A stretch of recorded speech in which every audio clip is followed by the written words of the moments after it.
আগামীকাল রেড রোডে রাজ্য সরকারের পুজো কার্নিভাল, আর রাজ্য সরকারের সেই পুজো কার্নিভাল বয়কট করছেন তৃণমূল কংগ্রেসের বিধায়ক, রায়গঞ্জের তৃণমূল বিধায়ক কৃষ্ণ কল্যাণী। তিনি আগামীকালের এই পুজো কার্নিভাল বয়কট করছেন। তৃণমূলের হাতে থাকা পুরসভার ব্যর্থতা এই নিয়ে সরব হয়েছেন তিনি, আর সেই কারণেই কিন্তু প্রতিবাদ জানিয়ে আগামীকালের এই পুজো কার্নিভালে অংশ নিচ্ছেন না।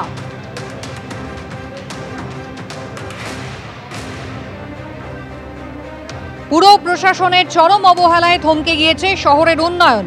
নগর উন্নয়ন দপ্তর থেকে 7 কোটি, উত্তরবঙ্গ উন্নয়ন দপ্তর থেকে 10 কোটি, সরকার থেকে টাকা পেয়েও পরিকাঠামো উন্নয়নে ব্যর্থ পুরসভা প্রশাসন। পরিচ্ছন্নতা উন্নয়ন নিয়ে পুরসভার উদাসীনতায় ক্ষিপ্ত জনগণ। উন্নয়ন নাগরিক সুরক্ষাকে উপেক্ষা করে শুধু উৎসবের নামে প্রদর্শনী। পুজো কার্নিভাল থেকে নিজেকে সরিয়ে রেখে বিস্ফোরক পোস্ট করেছেন কৃষ্ণ কল্যাণী। রায়গঞ্জের শহরে যে হিসাবে নোংরার আবর্জনার স্তূপ জমে গিয়েছে, মানুষ বাড়ির থেকে বেরোতে পারতেছে না গন্ধে দুর্গন্ধে। তো সেই জায়গায় থেকে আমি কার্নিভালে সামিল হব, এটা একটু ভাবে নেন। আমার কোথাও হৃদয় অন্তরস্থল থেকে মনে হলো এটা অনুচিত। আমাদের আরবান ডেভেলপমেন্ট মিনিস্ট্রি থেকে আমরা 7 কোটি টাকা রায়গঞ্জ শহরের জন্য পেয়েছি, তারপর 10 কোটি টাকা এনবিডিডি থেকে পেয়েছি। তো সেই টাকাগুলো সঠিক সময়ে ভাবে যদি খরচ হতো তাহলে রায়গঞ্জের পরিস্থিতি এই হিসাবে হতো না। তো আজকে যেটাই আছে এটা আমাদের শীর্ষ নেতৃত্বকে আমি দৃষ্টি আকর্ষণ করছি, রায়গঞ্জ পৌরসভার একটু হাল ফেরানোর জন্য তাদের একটা করার সিদ্ধান্ত নেওয়া উচিত। কি কারণে উনি অভিযোগ জানাচ্ছেন সেটা আমরা জানি না। উনি বলেছেন সরকার অনেক টাকা দিচ্ছেন উন্নয়নের জন্য, নিশ্চিতভাবে টাকা দিচ্ছেন, এবং রায়গঞ্জ বিধানসভার ক্ষেত্রে সেই টাকার যা পরিকল্পনা হয়, এনবিডিডি বলুন যে কোনো ডিপার্টমেন্ট থেকে হয়, সেই পরিকল্পনাও বিধায়কের পাঠানো, এবং বিধায়কই ঠিক করেন যে কোথায় কোন পরিকল্পনা মাফিক ড্রেন হবে বা রাস্তা হবে, এবং তার ঠিকাদাররাই সাধারণত আপনারা দেখেন রাস্তাঘাটে সেই সব কাজ তার মন মতো ঠিকাদার, সমস্ত কিছু তার মতো হচ্ছে। দলীয় যে সংগঠন সেটাও তার মতো করেই তৈরি হয়েছে। দলীয় সংগঠনেও তার ইচ্ছাই প্রায়োরিটি পাচ্ছে। তা সত্ত্বেও উনি কেন হঠাৎ করে এরকম বিদ্রোহী বা বিপ্লবী হয়ে উঠলেন, এটা আমার মনে হচ্ছে শুধু যেটা উনি বলছেন সেটা কারণ না, অন্তর্নিহিত কোনো কারণের মধ্যে থাকতে পারে। রায়গঞ্জের বিধায়ক যে পোস্ট করেছেন এটা টোটাল তৃণমূলকে উলঙ্গ করে ছেড়ে দিয়েছেন। এখানে কোটি কোটি টাকা উন্নয়নের জন্য এসছে, কিন্তু সমস্ত টাকাই কাটমানিতে গেছে নিজেদের খাওয়া খাওয়ার জন্য। তারা আজকে নিজেদের ভিতর একে অপরের পর খালি দোষারোপের পালা চলছে, কিন্তু তার জন্য রায়গঞ্জের মানুষ সাফার হচ্ছে, রায়গঞ্জের মানুষ বঞ্চনার শিকার হচ্ছে। আজকে উনি কার্নিভাল বয়কট করছেন, কিন্তু তৃণমূলের যে গোষ্ঠীকুন্দল যে প্রকাশ্যে এসেছে এটা পরিষ্কারভাবে উঠে এসেছে। এই নিয়ে পরপর 4 বার দেশের মধ্যে নিরাপদতম শহর হলো কলকাতা। এনসিআরবির ডেটাকে হাতিয়ার করে বিজেপিকে নিশানা করেছেন তৃণমূলের রাজ্যসভার সাংসদ সাকেত গোখলে। অন্যদিকে মেয়র ফিরহাদ হাকিম তিনি সোশ্যাল মিডিয়ায় পোস্টে লিখছেন, বিজেপি শাসিত রাজ্যের শহরগুলির হাল খারাপ, দিল্লি এবং সুরত তালিকা 2 এবং 3 নম্বরে। এটাই কি বিজেপির মতে কার্যকর আইন শৃঙ্খলা ব্যবস্থা? প্রশ্ন তুলেছেন ফিরহাদ হাকিম। প্রমাণ করে দেয় যে বিজেপি যে আমাদের রাজ্য বা আমাদের মুখ্যমন্ত্রী বা আমাদের প্রশাসন নিয়ে যে নাগাড়ে কুৎসা এবং নাগাড়ে অসভ্যতা চালিয়েছে, এই সমীক্ষা প্রমাণ করে যে মানুষ, বিশেষত নারীরা এখানে সুরক্ষিত আছে।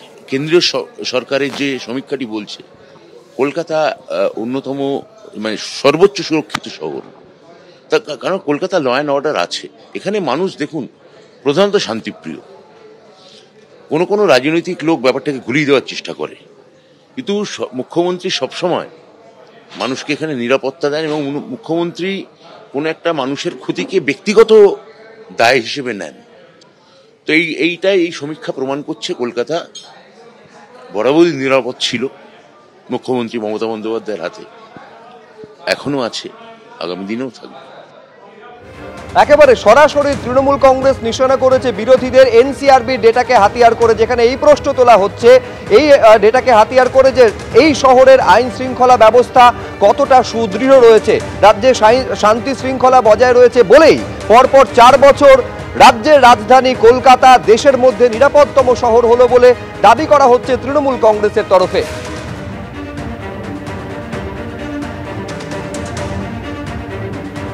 এই তথ্যগুলো যাই হচ্ছে রাজ্য থেকে।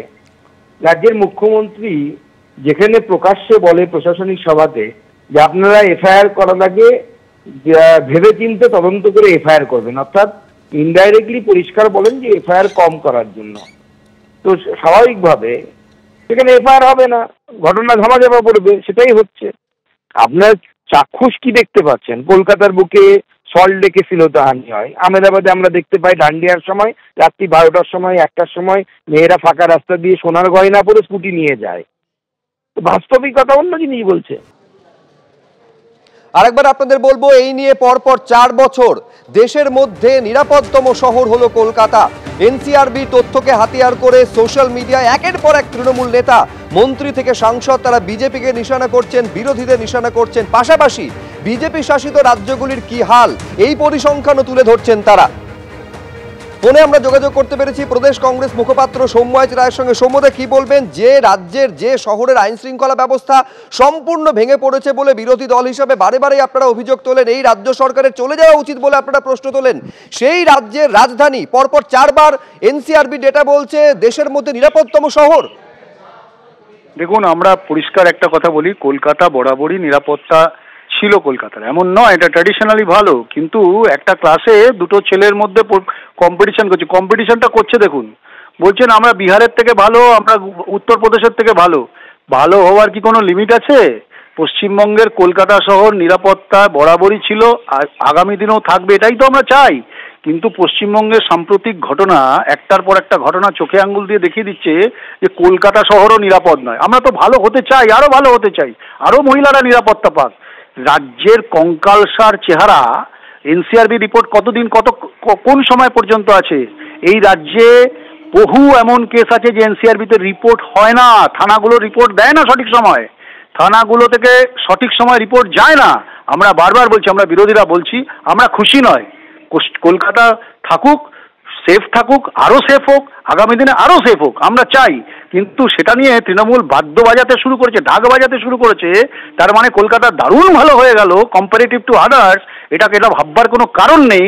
তার কারণ এই রাজ্যে আর্যরের মতো ঘটনা, দক্ষিণ কলকাতার মতো ঘটনা, এবং একটার পর একটা নারী নির্যাতনের ঘটনা, মহিলা নির্যাতনের ঘটনা, শিশু নির্যাতনের ঘটনা, এগুলো আসে। এনসিআরবি রিপোর্টে যেমন এটা দেখাচ্ছে, আবার এনসিআরবি রিপোর্টে এটাও আছে যে এই রাজ্য থেকে সবথেকে বেশি শিশু এবং মহিলা পাচার হয়। এই রাজ্য থেকে অনেক মানুষের অঙ্গ প্রত্যঙ্গ পর্যন্ত পাচার হয়। শুধু অর্ধেক রিপোর্ট দিয়ে অর্ধ সত্য জানিয়ে মানুষকে বুকা বানানো যাবে না। অনেক ধন্যবাদ সৌম্যদা, আমাদের সঙ্গে কথা বলার জন্য। প্রদেশ কংগ্রেস মুখপাত্র সৌম্যজিৎ রায়ের সঙ্গে আমরা কথা বললাম। সিপিএম নেতা শতরূপ ঘোষের সঙ্গে আমরা ফোনে যোগাযোগ করতে পেরেছি। শতরূপ, যে কলকাতা শহরের আইন শৃঙ্খলা ব্যবস্থা সম্পূর্ণ ভেঙে পড়েছে বলতে গিয়ে কখনো আরজি করের প্রসঙ্গ তোমরা টেনেছো, কখনো কসবা ল কলেজের প্রসঙ্গ তোমরা টেনেছো, কিন্তু এই কলকাতা শহর পরপর 4 বছর ইন্ডিয়ার সেফেস্ট সিটি, নিরাপদতম শহর, তৃণমূল কংগ্রেস এই তথ্যকে হাতিয়ার করে তোমাদের নিশানা করছে। দেখুন, আরজি কর বা কসবা ল কলেজের প্রসঙ্গ তো আমরা টানিনি। আরজি কর বা কসবা ল কলেজের ঘটনাগুলো সত্যিই ঘটেছে। ওখানে তৃণমূল আশ্রিত ক্রিমিনালরা, তৃণমূলের নেতারা সত্যি সত্যি ওখানে ধর্ষণ সংগঠিত করেছে, অতএব সেটা বিরোধীদের মুখে উঠে এসছে। কলকাতার মানুষ বা পশ্চিমবাংলার মানুষ আমরা কোনটাকে বিশ্বাস করবো? চারপাশে যে ঘটনাগুলো ঘটছে আমরা দেখছি, যেগুলো আমাদেরকে ভুগতে হচ্ছে সেইগুলোকে, নাকি কোনো রিপোর্টকে, কোনো ডকুমেন্টকে, কোনো ডেটাকে? আমরা কোনটাকে বিশ্বাস করবো? একটা গান আছে না, বাবা তোমার দরবারে সব পাগলের খেলা, ওই হচ্ছে তৃণমূল বিজেপির সম্পর্ক। কেন্দ্রের সরকার এক হাতে নিজেরাই 100 দিনের কাজে দুর্নীতি হয়েছে বলে টাকা বন্ধ করে, তারাই আবার 100 দিনের কাজের জন্য মমতা ব্যানার্জিকে পুরস্কার দেয়। তারাই কখনো এসে রাজ্যে বলে যেখানে আইন শৃঙ্খলা নেই, শাসকের আইন চলছে, এখানে শোষকের আইন চলছে, তারাই আবার বলছে আইন শৃঙ্খলা নাকি এত ভালো, বলে তার আবার কি এনআরবি না এনসিবি কি রিপোর্ট বার করছে। সুতরাং আমরা বাংলার মানুষ, কলকাতার মানুষ, আমরা কোনটাকে বিশ্বাস করবো? এই যে কদিন পরে কালী পুজো, দুর্গাপুজো শেষ হলো, কদিন পরে কালী পুজো, আপনারাই দেখানো শুরু করবেন কালী পুজোয় কোথাও বেআইনি বাজি ফাটাতে গিয়ে কেউ প্রতিবাদ করেছেন বলে প্রতিবাদী মাথা ফেটে রক্তে ভেসে রাস্তায় পড়ে আছে। একটার পর একটা ঘটনা, আমাদের চারপাশে এখন মুখ খুলতে পারি না। সাধারণ মানুষের এখন এমন অবস্থা হয়েছে, অপরাধ হওয়া ছেড়ে দিন, অপরাধের বিরুদ্ধে কেউ মুখ খুলতে গেলে তার উপর আরো বড় অপরাধ নেবে আসে। আপনারাই রাত দিন খবর করছেন, বলুন তাহলে আমরা যে খবরগুলোকে আমরা দেখছি, যেগুলোকে ভুগছি, সেগুলোকে বিশ্বাস করবো নাকি এই সমস্ত রিপোর্টকে বিশ্বাস করবো? এসবের মাথামুন্ডু সত্যি আমাদের মাথায় ঢোকে না। এগুলো তৃণমূল আর বিজেপির নেতারাই ব্যাখ্যা করতে পারবে।